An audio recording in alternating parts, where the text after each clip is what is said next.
Guys তো আজি আমি আমাৰ বাৰ মানে এটা ৰেচিপি আমাৰ বুজাবা এটা ৰেচিপি মছলা চিকেন আমি বনাব ওলাইছোঁ।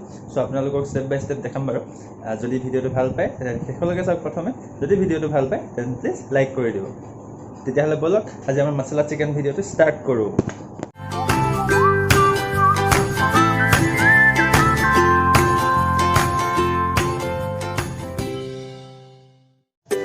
ইয়াৰ ফাৰ্ষ্ট তেল গৰম কৰি অকণমান চেনি দিছোঁ।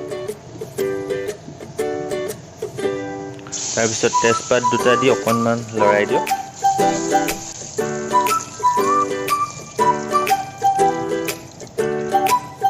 এতিয়া কাটি থোৱা পিঁয়াজখিনি দিম। এতিয়া সোণালী ভালকৈ লৰাওক।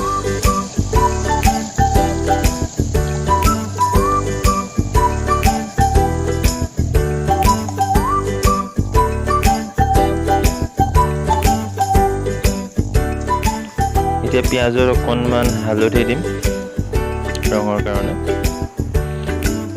আৰু নিমখ অকণমানো দিম। এতিয়া লৰাওক।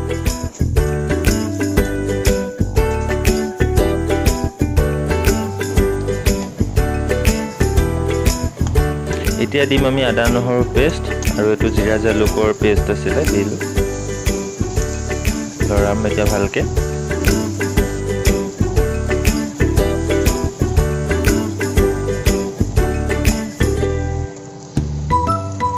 এতিয়া আমি কাটি ৰখা বিলাহীখিনি দিম আৰু আকৌ লৰাম।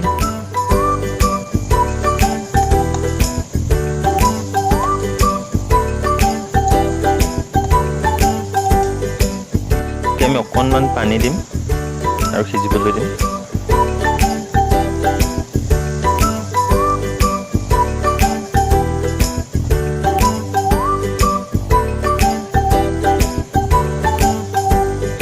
এতিয়া আমি দিম জিৰা গুড়ি, জলকীয়া গুড়ি ৰঙৰ কাৰণে, ধনিয়া গুড়ি অলপ, আৰু চিকেন মছলা অকণমান।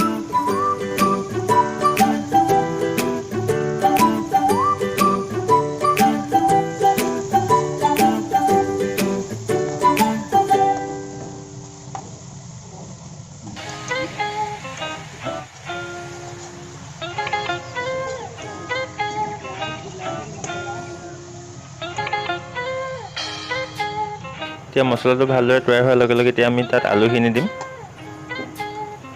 আৰু লৰাম ভালদৰে।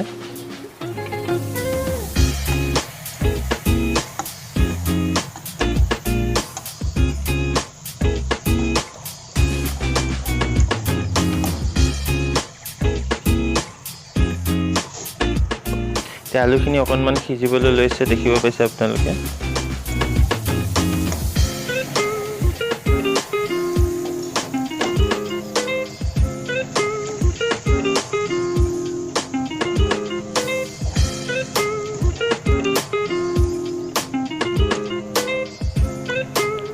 এতিয়া আমি এড কৰিম আমাৰ চিকেনৰ পিচখিনি। চিকেনৰ পিচখিনি দিয়াৰ লগে লগে ভালদৰে লৰাব বস্তুটো অলপ সময়।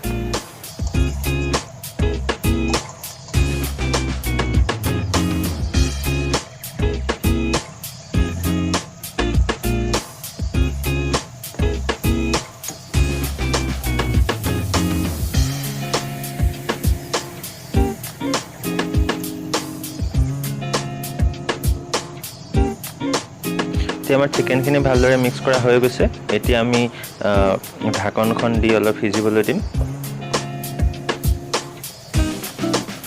মাজে মাজে আমি এনেদৰে অলপ লৰাই থাকিম।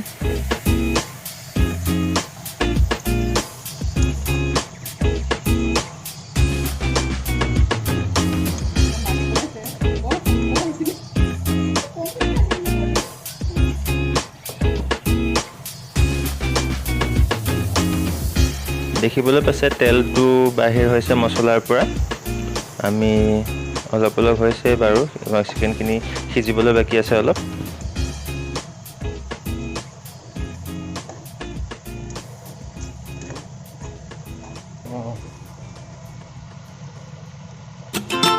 এতিয়া আমি ইয়াত অকণমান টমেটো কেটচাপ এড কৰিছোঁ, অকণমান।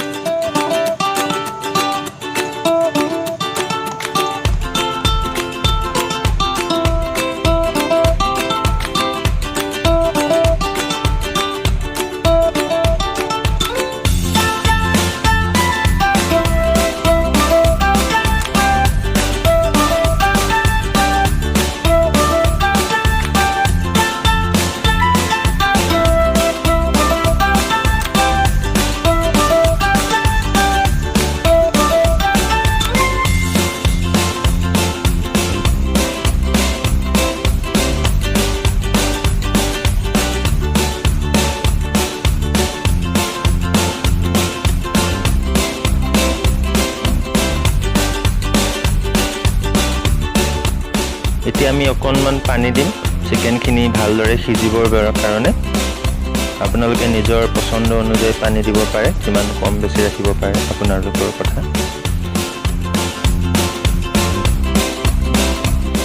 এতিয়া আমি ঢাকন লগাম অলপ টাইমৰ কাৰণে।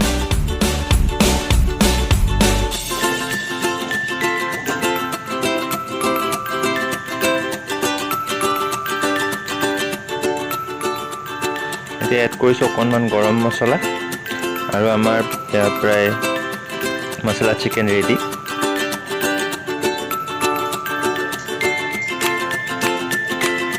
তো এইটো আছিল মছলা চিকেন ভিডিঅ'।